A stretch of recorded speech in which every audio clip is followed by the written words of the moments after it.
का कार्यकाल है। इस संदर्भ में हमारे लगातार कार्यक्रम चल रहे हैं और उसमें से प्रेस वार्ता अहम हमारा कार्यक्रम। वैसे तो हमसे ज्यादा खबर प्रेस वालों को है और इस 9 वर्षों के साक्षी आप सब बने हैं। दुनिया अब ये मानने लगी है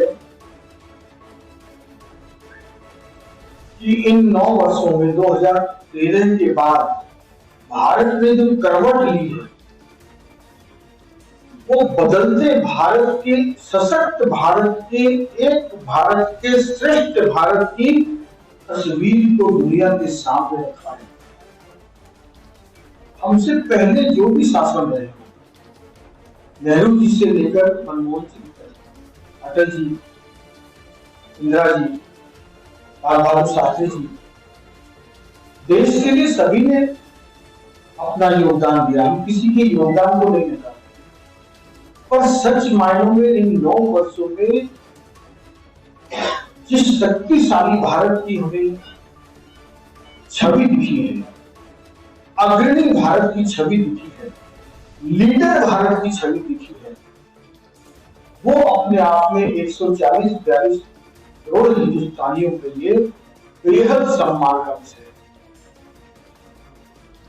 कम शब्दों में अगर मैं शुरू भी करूं तो इस पर 9 वर्षों में तो बड़ी किताबें भी आ रही हैं, लिखी जा रही है।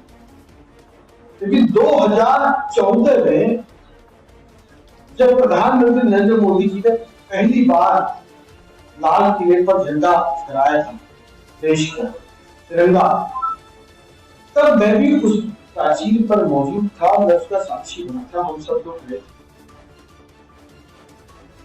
पहली बार जब प्रधानमंत्री जी ने बात की स्वच्छ भारत मिशन की, टॉयलेट बनाने की, जनधन खातों की, तब मुझे एक बार अचंभा हुआ, इससे लाल किले के प्राचीर से बड़ी बड़ी बातें होती हैं। तो हमारे प्रधानमंत्री जी ने उन छोटी छोटी समस्याओं को एड्रेस किया, लेकिन उनका विजन बहुत बड़ा था जो आज 9 वर्षों में हमने समझा। उदाहरण के तौर पर जैसे मैंने 2 बात कही आपको, 11 करोड़ टॉयलेट बनाए हैं, आपको मालूम है। स्वच्छ भारत मिशन के तहत आपको मालूम होगा, सिंगापुर जब उसके प्रधानमंत्री ने कहा था, सिंगापुर आज दुनिया के सबसे साफ देशों में है, स्वच्छ देशों में है, तो 40 साल लगे होंगे। तो प्रधानमंत्री जी ने जब ये बात कही तो टॉयलेट बनाने की, तो उस महिला की पीड़ा को समझा, उस बच्ची की पीड़ा को समझा जो स्कूल जाने से सिर्फ शौच की वजह से करती। वो महिला दर्द सहकर की सांझ ढलने का इंतजार करती। मैं त्रिपुरा चुनाव में गया, कर्नाटक गया, हिमाचल गया, बिहार गया, मध्य प्रदेश गया, उत्तर प्रदेश गया, गांव में, ट्राइबल इलाकों में, पहाड़ी इलाकों में, गांव में जाने का मुझे मौका मिला। मुझे कोई गांव, कोई प्रदेश में ऐसा नहीं मिला जहां स्वच्छ भारत मिशन के तहत मुझे टॉयलेट ना दिखे हो या मुझे आवास योजना के तहत गरीबों को मकान बना दिया हो। ये मैं अपनी प्रत्यक्ष बात बता रहा हूं। और त्रिपुरा के ट्राइबल इलाके जो बांग्लादेश के बॉर्डर के, वहां भी मैंने जब देखा तो तब मुझे लगा कि क्यों आखिर पूर्व से पश्चिम तक, उत्तर से दक्षिण तक लोग प्रधानमंत्री को प्यार करते। तो बात तो छोटी थी टॉयलेट की, लेकिन वो 11 करोड़ बनी और स्वच्छ भारत मिशन को आगे बढ़ाकर इन महिलाओं के दर्द को समझकर स्वच्छ भारत को आगे ले गए। इससे जो टॉयलेट की गंदगी से बीमारियां होती हैं उसमें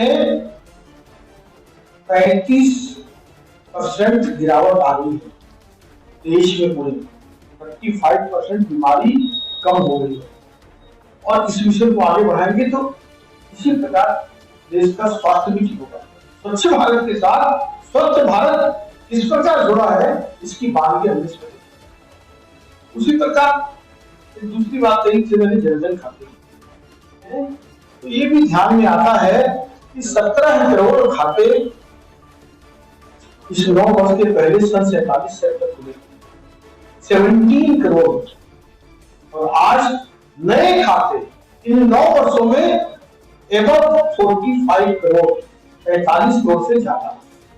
ये छोटा आंकड़ा नहीं है कि 65 वर्ष में देश में 17 करोड़ खुले और 9 वर्ष में 45 करोड़ से ज्यादा खुले, यानी कि मोर देन डबल, 2.5 गुना 65 सालों का। इसका मतलब किनके खाते नहीं खुले थे?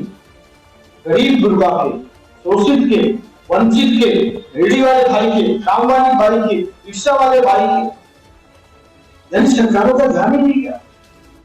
अब किसी ने मुझसे पूछा था कि भाई जनधन खाते खोलने से क्या फायदा होगा, ये तभी पूछा था। इसमें प्रधानमंत्री की क्यों क्रेडिट लेना चाह रहे हैं?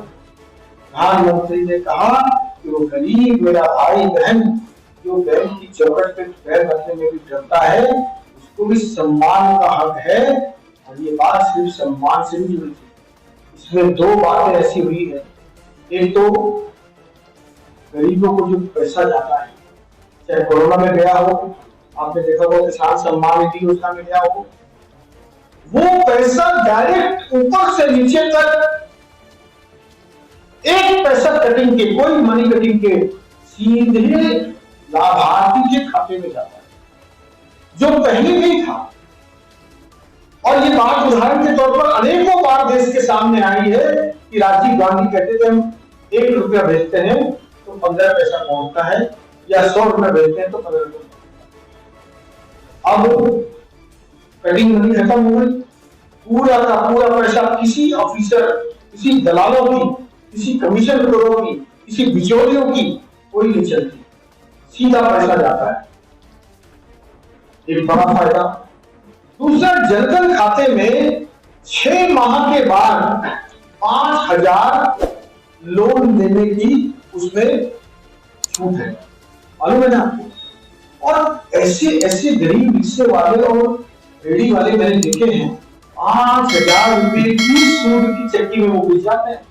5,000 रुपए के लोन लेने के लिए, 10,000 रुपए के लोन लेने के लिए, इस प्रकार से वो उनका ब्याज का मीटर इतना महंगा होता है सूदखोरों का, बेचारा 50,000 चुका के पूरी जिंदगी का भी अपने क्या क्या गिरवी रखकर भी वो सूद के चक्कर में फंस जाता है। तो इतनी छोटी बातों को किसने एड्रेस किया? देश के प्रधानमंत्री। छोटे काम की बड़ी उपलब्धि में इसको माना। अब इसमें काम बहुत सारे हुए, उसमें सुधार योजना है, बिजली की आपने उज्ज्वला योजना के तहत 9 करोड़ बहनों को गैस कनेक्शन देने का काम किया। इसमें स्वनिधि रोजगार योजना के तहत, स्टार्टअप इंडिया के तहत, मुद्रा बैंक के तहत लोगों को 10,000 से लेकर 50,000 से लेकर 5 लाख तक और उससे ऊपर लोन दी। और अनुसूचित जाति को जिन्होंने आज ये कार्यक्रम रखा है, उनके लिए छोटी इंडस्ट्रीज लगाने के लिए अलग से पैकेज दिया गया, इंडस्ट्री लगाने, उनको प्रोत्साहन करने के लिए। और हमारे जिले में भी बहुत सारे लोग ऐसे हैं जिन्होंने इसका लाभ लिया। अब देश का गौरव तो उन्होंने बढ़ा ही है, लेकिन तीन सेक्टर में काम हुए और मुझसे पूछे तो 4 सेक्टर में काम हुए। पहला सेक्टर गरीब कल्याण। मोदी जी ने पहली सरकार में ही कह दिया था, गरीब, शोषित, वंचित, पीड़ित गांव गुरबों की सरकार समर्पित है। दीनदयाल उपाध्याय जी, जिनके हम अंत्योदय योजना पर का मानववाद के सिद्धांत पर हम चलते हैं, अंतिम व्यक्ति तक मदद पहुंचाने का लक्ष्य हमारा रहता है। तो पहली उपलब्धि इस सरकार की, मैं मानता हूं कि गरीब कल्याण का काम इस देश में 70 सालों में सबसे ज्यादा। दूसरा, तेज गति से विकास कार्य, इंफ्रास्ट्रक्चर स्पीड। आपने नितिन गडकरी का मंत्रालय देखा हो, आपने रेल मंत्रालय का काम देखा हो, आपने जगह जगह नए 45 शहरों में अभी नए हवाई अड्डे खुले, उनका काम देखा हो। आपने सेना का जो इंफ्रास्ट्रक्चर है, जो हम छोटी छोटी एक ताबूत और बुलेट प्रूफ जैकेट भी विदेशों में खरीदते थे, आज हम 26% चीजें हम सेना की एक्सपोर्ट कर रहे हैं, दूसरे देशों को दे रहे हैं, हम आत्मनिर्भर हो गए हैं। बहुत बड़ी संख्या में हम सेना में इंस्ट्रूमेंट में आत्मनिर्भर हो गए हैं। हमने देखा होगा हमारा जो ऑयल और डीजल का रिजर्व कितना बढ़ गया है। पहले मनमोहन सरकार तक सबसे ज्यादा 2 महीने का रिजर्व हुआ करता था पेट्रोल डीजल, यानी युद्ध काल की स्थिति में 2 महीने तक इस देश में डीजल पेट्रोल ना रहे, ना परचेज हो पाए तो कर सकते थे। आज हमारा रिजर्व 10 महीने तक पहुंच गया। 10 महीने तक भारत के पास अपना स्टॉक है। तो तेज गति से इंफ्रास्ट्रक्चर डेवलपमेंट किया इस सरकार ने, हर क्षेत्र में, हवाई मार्ग, मैंने कहा समुद्र मार्ग, मैंने कहा रेल मार्ग, सड़क मार्ग, हर क्षेत्र में तेज। और तीसरा जो काम किया है वह है सांस्कृतिक राष्ट्रवाद का उत्थान करना, जो किसी सरकार ने, सरदार वल्लभ भाई पटेल के अलावा किसी सरकार ने, उसमें श्री राम जन्म का मंदिर हो, करतार प्रसाद कॉरिडोर हो, सोमनाथ जी का जीर्णोद्धार हो, बाबा काशी विश्वनाथ का जीर्णोद्धार हो, महाकाल उज्जैन का जीर्णोद्धार हो, या अन्य अभी और भी कई सांस्कृतिक राष्ट्रवाद जो इस संस्कृति की धरोहर है, इस देश की अनंत काल से धरोहर हमारी संस्कृति है, उसको वापस स्थापित करने का, गौरवान्वित करने का काम किया। तो ये सरकार तेज गति से इंफ्रास्ट्रक्चर, गरीबों का कल्याण और उसी प्रकार से जो मैंने कहा कि सांस्कृतिक राष्ट्रवाद को भी इन्होंने उत्थान करने का काम, दुनिया में स्थापित खड़ा करने का काम किया। वो क्यों हुआ? 2-3 कारणों से हुआ। पहला, लोकतंत्र में लंबे समय बाद भारत में पूर्ण बहुमत की सरकार का होना, भारत की जनता का पूरा भरोसा होना, और वो 19 में रिपीट हुआ। तो भारत देश दुनिया का सबसे बड़ा लोकतंत्र है, उसमें पूर्ण बहुमत की सरकार से आकर के 142 करोड़ हिंदुस्तानियों का जो वो नेतृत्व करते हैं, उसको गौरव देने का काम प्रधानमंत्री। दूसरा, अपने 9 साल के शासन में जो हमारी पंच निष्ठा है, उस निष्ठा के आधार पर मूल्य आधारित राजनीति की। कांग्रेस ने मूल्य आधारित राजनीति की, भ्रष्टाचार की, मूल्य आधारित राजनीति, और हमने मूल्यों पर आधारित राजनीति, जिसके कारण 9 वर्ष में भारत सरकार, नरेंद्र मोदी जी की सरकार पर एक भी भ्रष्टाचार के छींटे नहीं, सफेद चदरिया है। और ये अटल जी की सरकार में भी 6.5 साल से, तो बिल्कुल पाक साफ सरकार। जबकि आपने देखा होगा मनमोहन जी की सरकार में रोज घोटाले पे घोटाले आते, रोज नित्य नए घोटाले आते। अभी राहुल गांधी जी विदेश गए, वहां पर कहने लगे थे मोहब्बत की दुकान खोल रहा हूं। आज पहली बार प्रेस कॉन्फ्रेंस के माध्यम से कहना होगा, हाँ मोहब्बत की है राहुल गांधी ने, तो मोहब्बत की है भ्रष्टाचार से, मोहब्बत की है देशद्रोहियों से, मोहब्बत की है देश के खिलाफ षड्यंत्र करने वालों से, मोहब्बत की है तो उन लोगों से की है जो देश को तोड़ने की बात करते हैं। गरीबों से मोहब्बत नहीं है। जो लोग कोरोना के काल में, जब देश संकट में था, एक जिंदगी संकट में थी, और दुनिया भारत को इंफ्रास्ट्रक्चर में, हेल्थ इंफ्रास्ट्रक्चर में बहुत पुअर मान रहा था। दुनिया की 750 करोड़ की आबादी है, 760 करोड़ आंकी जा रही है, जिसमें से 140 करोड़ चाइना में, 140 करोड़ हिंदुस्तान में। अमेरिका दुनिया का सबसे विकसित देश, 30 करोड़ की आबादी, 10 लाख से ज्यादा मौत हो गई, जिसका हाई इंफ्रास्ट्रक्चर हेल्थ में है। भारत के पास 140 करोड़ की आबादी और हेल्थ इंफ्रास्ट्रक्चर इतना स्ट्रॉन्ग नहीं था। भारत विकासशील देश है, विकसित देश नहीं था। लोग कह रहे थे करोड़ों में लोग मरेंगे। 30 करोड़ की आबादी विकसित देश, हाई इंफ्रास्ट्रक्चर वाले में 10 लाख से ज्यादा लोग मरे। हमारे 142 करोड़ हिंदुस्तानी में, इन सब के बाद प्रधानमंत्री जी का कुशल नेतृत्व था, लेस देन 5 लाख, यानी ये बहुत मात्र, और सबसे सस्ता, सबसे सुंदर, सबसे बढ़िया 3 वैक्सीन बने। आज मालूम है 160 करोड़ देशों में 160 देशों में हमारी वैक्सीन बनी है, जिसमें से 10-12 देश वो हैं जिनको रोटी खाने के भी वादे हैं, उनको फ्री ऑफ कॉस्ट गारंटी दिया। आपने देखा होगा कि यात्रा में एक देश के प्रधानमंत्री, वियतनाम के प्रधानमंत्री पैर छू रहे थे, प्रधानमंत्री वो प्रधानमंत्री के पैर नहीं छू रहे थे, वो हिंदुस्तान के पैर छू रहे थे। यहाँ 140 करोड़ हिंदुस्तानियों के पैर छू रहे थे, क्योंकि उनके देश को बचाने में भारत की फ्री ऑफ कॉस्ट दी हुई वैक्सीन ने उनकी जिंदगी बचाई। ये बात समझिए कि अगर ऑस्ट्रेलिया का प्रधानमंत्री भरे मन से दुनिया के सामने अगर बॉस करता है, अगर अमेरिका जो सुपर पावर है उसका राष्ट्रपति ऑटोग्राफ मांगने की बात करता है, तो ये नरेंद्र मोदी की बात नहीं है, ये हिंदुस्तानी की बात है।